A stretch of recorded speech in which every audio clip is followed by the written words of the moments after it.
Innal hamdalillah nahmaduhu wa nasta'inuhu wa nastaghfiruh wa na'udzu billahi min sururi anfusina wa min sayyiati a'malina may yahdihillahu fala mudilla lahu wa may yudlil fala hadiya lahu.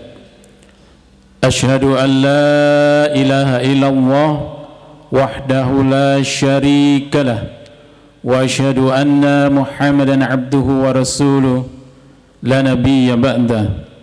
Allahumma salli wa sallim ala nabiyyina Muhammadin wa ala alihi wa ashabihi ajma'in wa man tabi'ahum bi ihsanin ila yaumiddin. Usikum wa nafsu bi taqwallahu faqad fazal muttaqun. Kama qala Allah Ta'ala fil Qur'anil Karim, ya ayyuhalladzina amanu taqullaha haqqa tuqatih wa la tamutunna illa wa antum muslimun. Ya ayyuhan nasu taqu rabbakumul ladzi khalaqakum min nafsin wahidah wa khalaqa minha zawjaha wa bassa minhuma rijalan katsiran wa nisaa'a wattaqullaha alladzi tasaaluna bihi wal arham innallaha kana 'alaikum raqiba. Ma'asyiral hadirin jamaah salat Jumat yang dirahmati oleh Allah Subhanahu wa taala, senantiasa marilah kita memuji Allah Subhanahu wa taala, satu-satunya zat yang maha wajib dan berhak untuk kita puji. Tidak lupa pula kita senantiasa bersyukur pada Allah Subhanahu wa taala atas segala nikmat dan karunia-Nya yang telah diberikan kepada kita semua. Saking banyaknya nikmat yang diberikan Allah, jika kita hitung fa insyaallah kita tidak bisa menghitungnya. Mari kita pergunakan nikmat-nikmat dari Allah tersebut untuk senantiasa semakin memperbaiki kualitas ibadah kita di hadapan Allah, kualitas kedekatan kita kepada Allah Subhanahu wa taala. Salawat salam mudah-mudahan senantiasa tercurahkan kepada uswah wa udwah kita Rasulullah Muhammad sallallahu alaihi wasallam. Khatib berpesan kepada para jamaah dan diri pribadi, mari sama-sama senantiasa kita meningkatkan keimanan dan ketakwaan kita pada Allah Subhanahu wa taala. Dengan iman dan takwa yang meningkat itu, fa insyaallah akan menjadikan bekal kita, bekal yang paling baik untuk menghadap Allah Subhanahu wa taala. Ma'asyiral hadirin jamaah salat Jumat yang dirahmati oleh Allah Subhanahu wa taala. Rasul sallallahu alaihi wasallam pernah menyebutkan di berbagai riwayat tentang keadaan bagaimana orang-orang itu dikategorikan oleh beliau menjadi hamba-hambanya yang terbaik di antara umat Islam.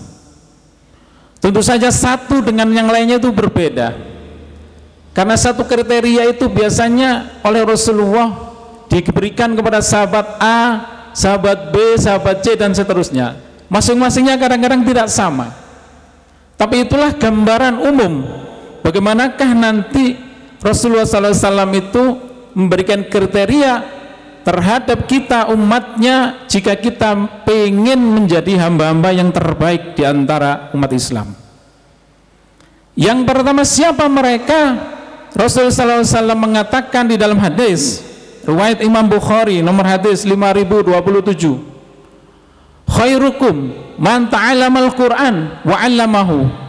Yang terbaik yang pertama kriterianya adalah siapa mereka yang mereka itu belajar Al-Quran dan kemudian mengajarkan Al-Quran, maka adalah kriteria pertama golongan yang terbaik di antara umat-umatnya Rasulullah Sallallahu Alaihi Wasallam. Umat Islam wajib mempelajari Al-Quran karena Al-Quran itu adalah pedoman hidup bagi kita semua. Sejauh mana kita ini sampai sekarang dengan Al-Quran kita, maka perlu kita tingkatkan. Jika kita masih belajar untuk membaca dengan lancar, perlu kita tingkatkan untuk segera lancar. Jika kita belajar tentang hukum-hukumnya, tajwidnya, tahsinnya, maka kita juga harus berusaha untuk memperbaiki itu. Atau kita berusaha untuk meningkatkan tahu dari makna-makna Al-Quran tersebut, kemudian kita implementasikan, kita praktekkan di dalam kehidupan kita, maka itulah yang terbaik di antara kriteria yang pertama golongan umat Islam yang disebutkan oleh Rasul SAW. Adapun kalau afdolnya orang baca Al-Quran itu banyak, di antaranya yang terkenal itu hadis riwayat Imam Tirmidzi, man qara harfan min kitabillah falahul hasanah, barang siapa yang membaca satu huruf dari kitabnya Allah maka baginya kebaikan, fal hasanatu bi asyri amsalihah, dan kebaikan itu akan dilipat gandakan menjadi 10 kali lipat. Lam aqulu alif lam min harfun, tidak aku katakan alif lam itu satu huruf, walakin alifun harfun, lamin harfun, mimun harfun. Tapi ketika kita membaca alif lam mim itu sudah tiga huruf, dan itu akan dikalikan 10 kali lipat. Bagaimana kalau lebih dari itu? Kita tidak hanya membaca, kita menghafal, paham maknanya, belajar maknanya, insya Allah pahalanya lebih besar lagi. Jadi kalau kita ingin menjadi orang yang terbaik, kriteria pertama adalah kita belajar Al-Quran, kemudian setelah itu kita ajarkan Al-Quran tersebut. Ma'asyiral hadirin, jamaah sholat Jumat yang dirahmati oleh Allah Subhanahu wa Ta'ala. Yang kedua, Rasulullah sebutkan di dalam hadis riwayat Imam Bukhari nomor hadis 6035, siapakah golongan yang terbaik kedua? Inna khiyarakum ahasinukum akhlaqon. Yang terbaik di antara kalian, kata Rasul sallallahu alaihi wasallam, adalah yang terbaik akhlaknya. Kalau kita nun sewu belajar tajwid, kalau dirasa gurunya sudah bisa, ya selesai tajwidnya. Oh ya bener ini, makhrajul hurufnya bener, ininya bener, ya selesai. Kalau kita nun sewu belajar tentang kitab tauhid, sudah benar keyakinan kita pada Allah Subhanahu wa Ta'ala dan implementasinya, prakteknya dalam kehidupan kita, selesai sudah belajar kitab tauhid. Tapi kalau akhlak ini itu akan senantiasa mengiringi di dalam diri seorang muslim, tidak akan pernah selesai. Kalau kita kecil, maka kita dituntut bagaimanakah akhlak kita kepada yang lebih tua, bagaimanakah akhlak kita seorang anak kepada orang tua, bagaimanakah kita menghormati yang lebih tua. Kalau kita sebagai orang tua, kita dituntut bagaimanakah akhlak kita kepada anak-anak kita, kepada istri kita. Kita bermasyarakat, bagaimana akhlak kita bertetangga, sesama muslim, bahkan kepada non muslim. Kalau kita sebagai atasan dituntut bagaimana akhlak kita kepada bawahan kita, sebagai bawahan juga sama, bagaimanakah akhlak kita kepada atasan kita. Sebagai seorang hamba dituntut juga bagaimanakah akhlak kita pada Allah Subhanahu wa Ta'ala, kepada Rasul sallallahu alaihi wasallam. Akhlak ini tidak akan pernah selesai, dan itu akan melekat di dalam diri seorang muslim, dan itu menjadi tolak ukur muslim itu paham nggak agamanya. Orang belajar ilmu oke, banyak ilmu yang dia dapat oke, tapi prakteknya akan dilihat dari akhlak tersebut. Oh itu ilmunya banyak, belajarnya kemana-mana, sayang kok ya sikapnya kok kasar, sayang ya omongannya kok menyakiti tetangga, menyakiti orang lain, berarti gagal yang demikian. Jadi akhlak itu akan senantiasa terus mengiringi kita sampai kapanpun. Maka yang terbaik di antara kita, kriterianya yang kedua adalah jika kita paling baik akhlaknya. Secara garis besar, yang namanya akhlak itu senantiasa satu, baik pada orang lain, tidak menyakiti orang lain tidak merasakan dengan diri kita. Ya, bertemu dengan saudaranya sama muslim senantiasa berwajah ceria, berwajah baik, itu akhlak yang baik. Ma'asyiral hadirin, jamaah sholat Jumat yang dirahmati oleh Allah Subhanahu wa Ta'ala. Yang ketiga disebutkan oleh Rasul sallallahu alaihi wasallam, dalam hadis Imam Bukhari nomor 2392, kriteria ketiga yang terbaik adalah fa inna min khiyarin nas ahsanuhum qadaan.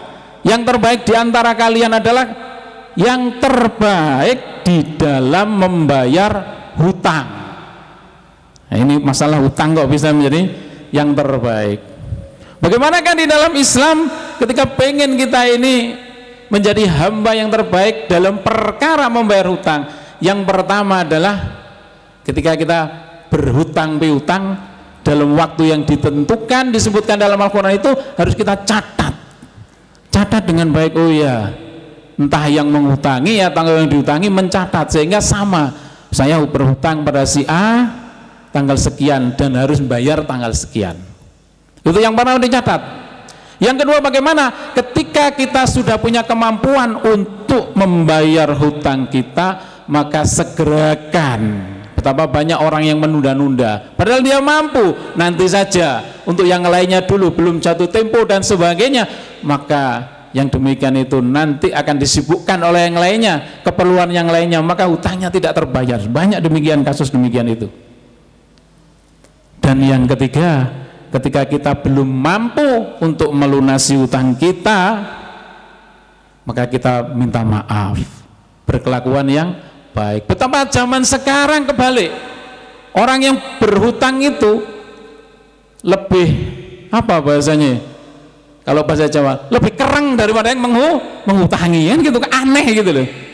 Kita yang berhutang tapi kita lebih kereng dari yang menghutangi, padahal yang menghutang itu lewat nggak sengaja, nagih dan lain sebagainya. Nah, ini akhlak yang kurang baik, adab yang kurang baik. Dan yang keempat, kalau kita ingin menjadi hamba itu yang terbaik di dalam hutang kita adalah kita ketika membayar hutang kita pada saudara kita, maka hendaklah bisa kita lebihkan pembayaran hutang kita dengan syarat tidak ada perjanjian di awal. Kalau ada perjanjian di awal itu namanya riba. Hutang sekian nanti tak kembalikan, harus kembalikan sekian, itu riba. Tapi ketika kita itu kemudian dengan hutang tersebut merasa terbantu, mungkin usaha kita merasa terbantu, maka alangkah baiknya bagi seorang muslim kita lebihkan, tapi sekali lagi tidak ada perjanjian di awal. Ini hutangnya lo kelebih, oh ini sebagai tanda terima kasih, tidak apa-apa ya. Dan bahkan itu dilakukan oleh di kalangan para sahabat, dilebihkan hutangnya itu, asalkan memang dia mampu. Sekali lagi tidak ada perjanjian di awal. Jika ada maka itu kemudian menjadi riba hukumnya. Dan hutang ini harus hati-hati karena luar biasanya bagaimana salah satunya itu yukfaru lisyahidi kullu dzambin ila dain, diampuni dosa-dosa hamba itu yang syahid, yang berperang di jalan Allah Subhanahu wa taala, setiap dosanya ya ilal dain, kecuali orang yang berhutang. Dia berjuang di jalan Allah Subhanahu wa taala, syahid di situ, tapi meninggalkan banyak hutang di mana-mana, insya Allah akan ada hijab amalan itu dengan Allah Subhanahu wa taala. Selama hutangnya belum diselesaikan, maka amalan syahidnya itu tidak berlaku bagi Allah Subhanahu wa taala. Ini makanya hati-hati kita sebagai seorang muslim untuk kita berhutang kemudian meninggalkan hutang di mana-mana, bahayanya luar biasa. Dan ada bab khusus itu ya tentang hutang dan konsekuensinya, insya Allah waduh luar biasa, ngeri kalau kita baca ya. Sengaja tidak melunasi hutang maka akan menghadap Allah, dihukumi dalam keadaan sebagai seorang pencuri. Sengaja ini, padahal bisa, tapi sengaja ngilang dan lain sebagainya. Ma'asyiral hadirin jamaah salat Jumat yang dihormati Allah, yang terakhir karena pembatasan waktu, yang terbaik di antara kalian adalah khairukum man yurja khairuhu wa yu'min syarruhu. Yang terbaik di antara kalian adalah yang paling boleh diharapkan kebaikannya dan orang lain itu aman dari keburukannya. Maksudnya bagaimana? Maksudnya sebagai seorang muslim, kita ini atau diri kita ini, ilmu kita, skill kita itu senantiasa dibutuhkan oleh orang lain. Kalaupun kita tidak ada, orang lain itu mencari. Coba ada si A, selesai nih masalah ini, dia ahlinya. Coba kalau si A, ini pasti akan beres lah. itu berarti ilmu kita itu, skill dan kemampuan kita itu dibutuhkan oleh orang lain. Tetapi sebaliknya, ketika kemudian kehadiran kita itu tidak diharapkan orang lain, ini menjadi kiamat bagi kita. Waduh, itu datang ngisru pasti. Wah, ini sudah. Berarti tolak ukurnya masyarakat yang menilai ya. Bagaimana kehidupan akhlak kita sehari-hari itu. Apalagi nun sewu, pernah saya mendengar ini, melayat ini. Nun sewu, mudah-mudahan tidak terjadi. Melayat kemudian harusnya kan yang baik-baik dibicarakan. Di sebagian para pelayat itu mengatakan, alhamdulillah sudah meninggal yang biang kerok. Naudzubillah, amin dalik. Barakallahu li wa lakum fil Qur'anil azim wa nafa'ani binal fi minal ayati wa dzikril hakim. Aqulu qouli hadza fastaghfirullah innahu wal ghafurur rahim.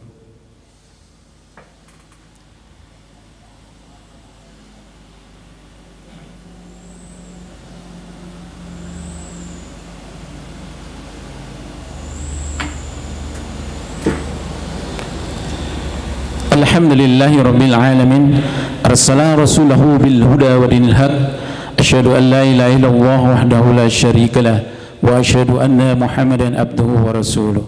Ma'asyiral hadirin jamaah salat Jumat yang dirahmati oleh Allah Subhanahu wa taala. Pada khutbah yang kedua ini, kesimpulan dari khutbah yang pertama bahwa ada beberapa kriteria tadi yang disebutkan di khutbah pertama untuk menjadi hamba-hamba yang terbaik. Diantaranya adalah mereka yang mau belajar Al-Quran dan mengajarkan Al-Quran tersebut. Kemudian yang kedua adalah yang mereka itu baik akhlaknya dalam atau untuk ahlinya, untuk keluarganya, apalagi untuk masyarakatnya, untuk Robnya, untuk Rasulnya. Kemudian yang ketiga adalah mereka yang berbaik di dalam membayar hutangnya. Dan yang keempat adalah orang itu kebaikannya senantiasa dinantikan oleh orang lain,